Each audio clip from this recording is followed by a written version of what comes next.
On a brisk autumn morning, the sky was painted in soft grays and gentle blues. The leaves on the old oak in the backyard had just begun their transformation to glowing ambers and reds, a sign that the chilly season of sweaters and mugs of hot tea had arrived. Miriam stood on the porch in a woolen shawl, gazing out at the horizon where the sun was slowly dispersing the early morning fog.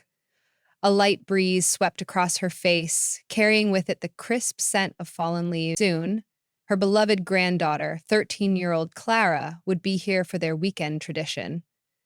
Ever since Clara was a toddler, Miriam had watched her grow from a wide-eyed girl who loved to chase fireflies into a thoughtful young person brimming with curiosity. Today, she planned to start teaching Clara an art that had been passed down in their family for generations: tapestry weaving. Miriam's mother had taught her the skill many decades ago, and her grandmother before that, each woman leaving behind thick albums of sketches, weaving samples, and stories scribbled in spiral-bound journals. For Miriam, tapestry weaving wasn't just about crafting something beautiful. It was about weaving life lessons into every thread, capturing memories and histories in intricate patterns. Her grandmother used to say, "Each strand is like a piece of our past, and when we bind them together, they become our legacy." Miriam found those words echoing in her mind as she guided Clara through playful toy looms in her younger years, but now she felt the time had come for something deeper: to show Clara how to insert bits of her own life, her dreams and her lessons into the tapestry itself. Miriam was mindful that Clara was at an age where she was constantly balancing her phone, her computer, and social activities. While she wanted to respect who Clara was becoming, she also yearned to share a simpler, more meaningful tradition. Serving as both grandmother and mentor, Miriam hoped that in guiding Clara's nimble hands to work the loom, she could also impart wisdom. Over the months leading to this day, Miriam had quietly prepared a corner of her sewing attic, setting up a small but sturdy loom with a rainbow of threads carefully arranged on a wooden table. The threads were of various textures. Some were glossy like silk, while others were rough and robust like burlap. Each color told a small story, a memory of when she had acquired it or what it had meant to her. Now, all of these threads would be available to Clara, ready to become her tapestry of life. When Clara arrived, her cheeks were pink from the cold air and her eyes sparkled with anticipation. She hurried inside, stomping her feet on the mat to shake off the last of the dew. Miriam greeted her with a bright grin and warm embrace, the gentle press of grandmotherly arms enveloping Clara in comfort. After a quick snack of ginger cookies and milk in the kitchen, they climbed the creaking wooden steps to the attic. The space was cozy, illuminated by gentle sunlight streaming through a small dormer window. Clara's eyes widened at the sight of the loom, the threads meticulously arrayed, and the baskets of leftover yarn from Miriam's past projects.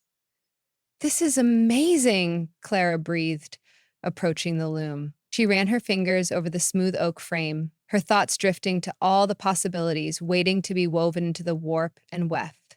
She recalled small weaving sessions from previous weekends, a simple practice piece or a playful experiment with patterns, but never had she seen such a glorious array of options together, calling out like pages in a storybook.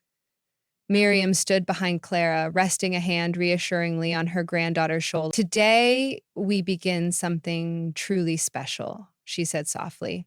"I want to show you not just how to weave, but how to fill your work with the stories that make you who you are.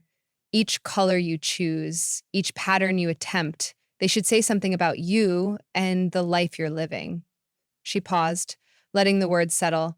"Our family has passed down this skill for ages, and I think it has so much meaning for the both of us now." Clara simply nodded, her mind buzzing with as many questions as ideas. There was a certain gravity in her grandmother's words that she didn't fully grasp yet, but she sensed she was on the threshold of something important. She remembered from the flex in Miriam's voice how weaving wasn't just about making pretty fabric. It was about forging tangible connections with the people and events that shaped them. Miriam began the lesson by explaining the basic components. The warp, which ran vertically across the loom, and the weft, which would be woven horizontally from side to side. Like all things in life, she said, you needed a strong foundation, the warp to provide stability, and then you filled in the details with the colorful weft. She told Clara, think of the warp as the wisdom your elders passed down. It undergirds everything you do. Then, as you add your own threads, the design becomes something unique. That's who you are. Clara smiled, trying her best to internalize this metaphor. She began tentatively, choosing a gentle shade of lavender for her first row of weft, weaving carefully under and over the warp threads. Miriam watched in quiet pride, offering a guiding comment from time to time. Pull too tight and the fabric will pucker, or give it some slack here so it'll pattern evenly. But mostly, she allowed Clara to discover the gentle, meditative rhythm of weaving on her own. As Clara worked, Miriam began to share stories, snippets of family lore that Clara had either never heard or only vaguely remembered. There was the tale of how Miriam's grandmother, Evelyn, migrated to a new country with nothing but a wooden loom strapped to the back of a wagon. How Evelyn spent cold nights by a lantern, weaving tapestries for families who could spare a coin or sometimes only a bit of food. Yet Evelyn's fearless spirit was captured in every piece of tapestry she completed. She left her fingerprint in the art, weaving in vibrant strips of deep red that symbolized courage and perseverance. Clara listened with intrigue. She found herself thinking about her own life, much simpler compared to her ancestors, and she tried to imagine what personal elements might appear in the tapestry she was now weaving. Perhaps the pastel colors of her friends, the exhilarating blues of her soccer games, or the golden yellows of her sunlit afternoons spent reading on the porch. She discovered that weaving could be a visual diary, capturing the essence of a person's experiences in pattern and hue. As the sun rose high in the sky, the attic grew warmer, and the sounds of the outside world, rustling leaves, a neighbor's laughter drifting through open windows, blended with the comforting thump of the treadle and the rustle of threads. Miriam took a short break, heading downstairs to fix a simple lunch of tomato soup and grilled cheese sandwiches. Clara lingered in the attic, entranced by the developing piece on the loom. The lavender row was solid now, and she contemplated her next color choice. Her hands moved to a basket brimming with bright oranges, soft yellows, and earthy browns, eventually selecting a mossy green that reminded her of a peaceful forest path. While stirring the soup, Miriam allowed herself a moment of reflection, recalling the day her own mother had first set her in front of a loom. Miriam was around 12 at the time, slightly younger than Clara, and had felt both excitement and anxiety in equal measure. She smiled, remembering her mother's gentle instructions and the stories that had flowed as naturally as the threads through the loom's warp. It was those moments, those lessons, that connected her to the family tapestry tradition, bridging generations. When Miriam returned with a tray holding two mismatched bowls, steam wafting upward, she found Clara slowly and patiently threading green yarn into her budding tapestry. She set down the tray on a nearby stool and placed a gentle hand on Clara's shoulder. "Time for lunch," she coaxed. Clara exhaled, realizing how time had slipped by without her noticing. She joined her grandmother by the small window. The attic's quiet atmosphere made their simple meal feel like a feast. Between spoonfuls of soup, they talked about the tapestry so far, how Clara felt weaving was soothing, and how it might become something she could use not just for decoration, but as a source of memory. Miriam told another family anecdote of the time her mother wove an enormous tapestry that told the story of a rainy season on their small farm, capturing the thunderous skies in swirls of indigo and the muddy aftermath in swirling strips of sienna. Each detail was a reminder of survival and unity during harsh weather. After lunch, the weaving continued. As hours passed, the tapestry on the loom started to fill out with a series of rows in lavender, green, and now a subtle gold that Clara felt symbolized hope and light. Each shift in color corresponded to a small story Clara shared about her life, discovering a passion for drawing, feeling proud when she finally overcame a fear of swimming in the deep end, or the bittersweet feeling of outgrowing old friendships. And as she talked, Miriam listened, affirming each memory's place in Clara's growing tapestry. Just as her granddaughter was weaving thread into the loom, Miriam was simultaneously weaving empathy and wisdom into Clara's heart. Occasionally, Clara would stumble make a row too tight or skip a warp thread. Miriam would demonstrate how to gently unravel that section and try again. Mistakes are part of the process, she reminded her granddaughter each time. Tapestries, like people, hold imperfections. Sometimes it's exactly those flaws that make them special. She described one of her earliest tapestries, meant to be a wedding gift for a cousin, where she had accidentally woven in several mismatched rows. She'd panicked, but her mother had soothed her. They decided to keep those rows in, well aware that real life seldom aligned in perfect lines. The cousin loved it and appreciated its uniqueness, cherishing the so-called mistakes as personal touches that made it one of a kind. As the afternoon light in the attic shifted, casting angled shadows across the wooden floor, Clara felt an awaited sense of peace and accomplishment. Each time the thread passed under and over the warp, it formed part of a larger picture.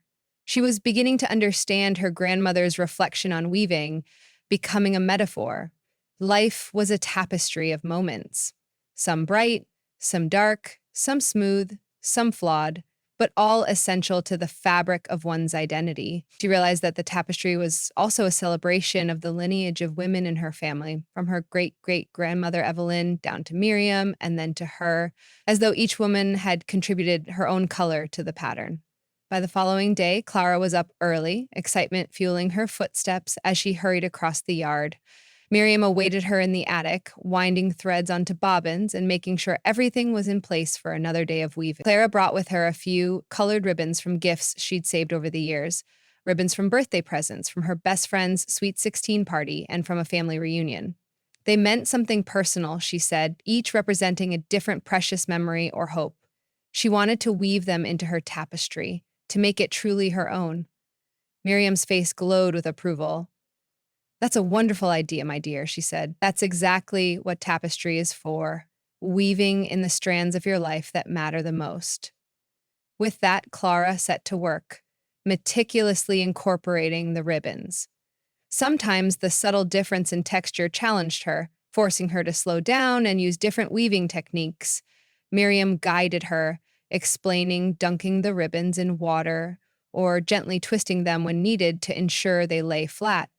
Before long, bright streaks of color, each one attached to a cherished memory, ran through the tapestry.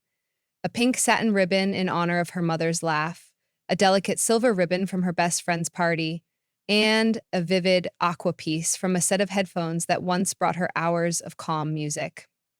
As Clara worked, Miriam continued with her stories, sharing insights about overcoming insecurities and finding resilience. She spoke of her own teenage years, explaining that she'd once been shy and unsure. The slow, patient process of weaving had helped her discover the strength of her hands and heart. She shared how each tapestry she made carried within it a tiny fear or a big dream, and how finishing a piece often gave her newfound courage. "I suppose that's why I always found weaving so therapeutic," Miriam said with a smile. "It's a tangible reminder that we have the power to create something beautiful, thread by thread, day by day." At midday, they took a break, escaping the dusty attic for a walk around the yard. The wind nipped at them, sending leaves skittering across the grass, but golden sunlight streamed through tall branches overhead. Grandmother and granddaughter meandered through the small vegetable patch where Miriam still grew herbs and tomatoes. Claire recounted a funny story from school, how she and her friends had organized a small bake sale to raise money for an animal shelter, only for half the cookies to crumble in transit. They both laughed. Miriam offered that sometimes in life, just like in tapestry weaving, parts of your plan might unravel, but that didn't diminish the effort or the meaning behind it. They wandered to the old oak tree, which had been a fixture in the backyard since even before Miriam was born, and Clara illustrated her dream to one day create a tapestry as large as the walls of her bedroom, something big and bold that everyone could see. She explained that she wanted it to capture a swirl of images, music notes, swirling galaxies, and silly cartoons. Miriam's eyes danced with pride. Then you must keep weaving, she encouraged. Keep learning not just the techniques, but also the stories you want to tell. In time, you'll have all the skills and the vision to create exactly what you dream.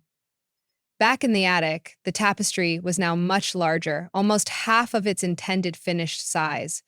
The warp spokes seemed to disappear under rows of intricately woven patterns and colors: lavender, mossy green, gold, pink ribbons, and slivers of silver and aqua. Each layer told a story.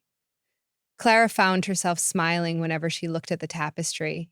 She felt her identity growing in that cloth, like reading a diary she'd written in code. She noticed how, in places, her weaving had improved from the beginning rows, her tension more consistent, her technique smoother. That progression was a testament to her own personal growth as well. Meanwhile, Miriam watched with a mixture of nostalgia and pride. The tapestry represented continuity, a connection to her own mother, her grandmother, and all the other remarkable women in their family who never lost hope, even in times that rattled them. Miriam recalled how, as a young girl, her mother had taught her to see each thread as a lesson. The threads of sorrow represented heartbreak she eventually overcame. The threads of bright color signified joyful occasions like weddings and births. And the threads of neutral tones declared the ordinary daily life that wove everything together. Each row of weft was a tribute to resilience, the unwavering ability of humans to endure, adapt, and thrive. As the afternoon wore on, Clara and Miriam slipped into a companionable silence. Only the soft scraping of the loom and the flutter of loose thread ends filled the attic. Clara found herself lost in the poetry of weaving, drawing the shuttle beneath the warp, crossing the threads, hearing the loom creak, an affirmation each time. She felt the knowledge of generations coursing through her fingers, felt her grandmother at her side, ready to pass on confidence and guidance. In that moment, she realized just how comforting it could be to feel connected to a long line of artisans, to a family tradition that reached farther back than she'd ever guessed. It was like being wrapped in the warmth of a quilt made from shared experiences and love. Evening arrived with an orange-pink sunset, and the attic's shadows stretched like lazy cats across the floor. After tidying up their thread baskets and covering the loom with a dust cloth, Miriam and Clara retreated downstairs for the evening. The house glowed with the mellow warmth of lamps, and the aroma of a simple stew wafted in the air. Over dinner, they continued talking about what the tapestry meant, and Clara asked questions about their ancestors. Miriam eagerly shared the bits and pieces she knew: tales of farmlands in distant places, boisterous family gatherings, beloved traditions that spanned oceans.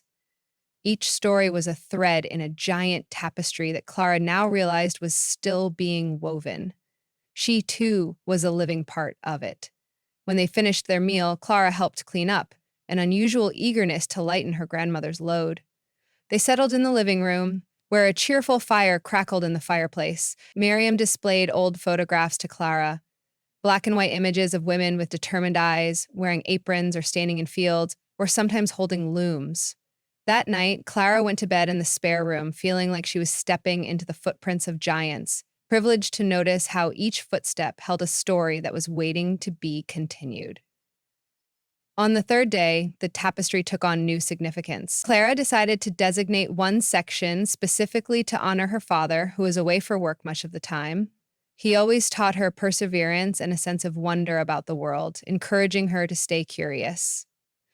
She chose a deep navy thread to symbolize the night sky they used to gaze at together, marveling at constellations. Miriam found it heartwarming and whispered, "He'll love that," with a tear forming in the corner of her eye. In turn, Clara asked about Miriam's father. She'd never really heard many stories about her great-grandfather. Miriam replied that he was a quiet man, gentle-spirited, who was taken from them too soon by an illness. Yet, he had always cherished creativity, encouraging young Miriam to keep weaving no matter what challenges life threw her way. Perhaps, Miriam mused, she should include a silver accent on the tapestry in his memory, a nod to his hair that turned gray by the time he was 30, the same shade found in a photo she once kept in her locket. As they wove, day spilled into afternoon, and the once bound warp was nearly filled with an array of colors and small designs. Clara added tiny shapes of star for her father, a paw print for her cat, a leaf for the autumn days she loved, and a tiny swirl for dreams yet unspoken. Miriam demonstrated how to create subtle diagonal lines, giving the tapestry a dynamic, fluid appearance that captured motion rather than static images.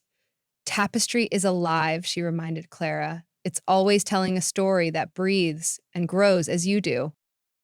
By the time they placed the final rose at the top, both grandmother and granddaughter stood quietly, marveling at the tapestry's radiance. Though Clara was still a beginner, her earnest dedication shone through in every loving detail, and Miriam's steady mentorship had guided her to produce something extraordinary. In its layered colors and patterns lived the essence of their shared memories, their separate journeys, and their united hopes for the future. As Clara helped Miriam remove the tapestry from the loom, she felt both exhilarated and a bit melancholy. The process was complete, but she realized that the real journey was just beginning. Folding the tapestry in her hands, she noticed how it felt soft yet sturdy, as though it could withstand both gentle embraces and rough handling. It was a physical testament to her growth and to the resilience inherited from generations of weavers who came before her. Miriam laid a protective hand on Clara's shoulder. "You've woven more than just a tapestry, my dear," she said in a voice that brimmed with warmth. "You've woven our family history, your personal dreams, and the lessons you've learned so far into something you can carry with you always. One day, maybe, you'll do the same for your children or grandchildren, sharing stories of who you were at this age, who we were." Clara blinked back the tears that threatened to spill. She hugged her grandmother fiercely, acknowledging in that gesture all the gratitude she couldn't fully express in words. It was a moment of pure understanding between them, bound not by new technology or fleeting trends, but by an ancient craft that transcended time. Carrying the tapestry, Sarah walked with Miriam down the attic stairs, the old timbers groaning in gentle protest under their feet. In the living room, the afternoon sun angled through lace curtains, illuminating specks of dust that floated like glitter in the quiet air. Clara held up the tapestry, letting the light dance across its woven surface. She felt a sense of triumph, but more importantly, she felt connected. A delicate, profound kinship with women whose names she had only ever read in family history notes, and others she knew very well. The tapestry was a living testament to their combined courage, perseverance, love, and creativity. With deep reverence, Miriam encouraged Clara to store this tapestry somewhere safe, or better yet, to display it proudly. "Let it remind you each day," she said, "of who you are and where you come from."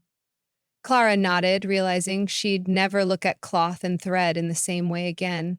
Each spool, each hue could hold a story, an echo of voices past and a promise for the future. They sat together on the couch, side by side, absorbing the silent beauty of the finished piece.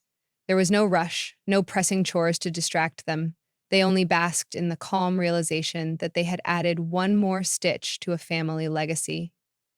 Outside, the autumn wind rustled through the trees, scattering more leaves onto the grass as the turning world continued in time-honored cycles. But for this moment of hush, grandmother and granddaughter simply breathed in the wonder of creation and lineage shared. In that quiet, Clara carefully ran her hand across the tapestry's surface. She pictured the countless family stories Miriam had recounted, stretching back through the centuries, weaving and reweaving themselves into a single, enormous tapestry that encompassed them all. She felt a sweet ache of both happiness and longing, knowing there was still so much more to create, to learn, to pass on. Turning to her grandmother with a contented smile, Clara gently closed her eyes for a moment and whispered, "Thank you for everything." Miriam pressed a kiss to Clara's temple and squeezed her hand. Outside, the world kept turning, and inside, a new link in the family chain glowed with a gentle, determined light. They had, through the gift of weaving, stitched a piece of themselves into history, ensuring that a legacy of hope, strength, and artistry would endure for generations to come.